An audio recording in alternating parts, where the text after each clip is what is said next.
Hello guys अस्सलाम वालेकुम। जिवें कि तुहाडा मेरे पहले तो आखिरी व्लॉग च पहला तो आखिरी किवें हो गया। अच्छा गाइज मैं ठीक हाँ, तुहाडा मैनू नहीं पता। तो गाइज पहली गल ये कि तुसीं मैनू सपोर्ट क्यों नहीं कर रहे?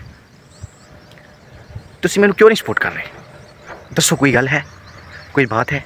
तुसीं मैनू सपोर्ट क्यों नहीं कर रहे? मैं रोज़ की रूटीन ते व्लॉग बना रहा, रोज़ की रूटीन ते तुहानू नवीं नवीं जगह विखा रहा, इन्नियां सोहणियां फसलां विखा रहा। तुसीं मैनू सपोर्ट क्यों नहीं कर रहे?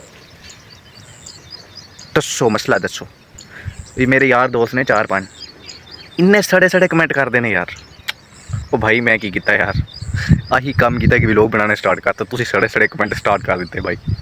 ओ भाई अल्लाह दा खौफ करो यार।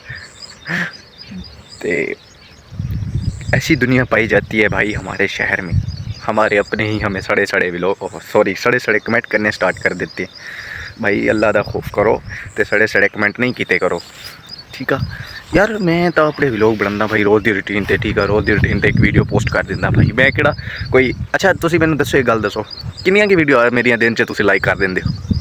एक ही वीडियो कर दिओ ना, तो भाई उत्तों क्यों सड़दे हो? खुदा खौफ ही करो यार। अगर मेरे व्लॉग तुहानू नहीं अच्छे लगते, तुसीं सीधा कहो कि भाई तू व्लॉग ना बनाया कर। तो भाई अज ना एक गल मैनू दस के जाओ, अगर किसी ने मेरा व्लॉग बनाना नहीं पसंद, वो कमेंट दे जावे, ठीक है। सड़े कमेंट ना किते करो खुदारा, तो कोई प्यारे प्यारे इमोजी भेज देते करो, ठीक है। तो फिर मिलेंगे इंशाल्लाह अगले व्लॉग में। अल्लाह आप लोगों को सलामत रखे भाई, ठीक है। मेरी किसी के साथ भाई दुश्मनी नहीं है, और सड़े सड़े कमेंट नहीं किया करो।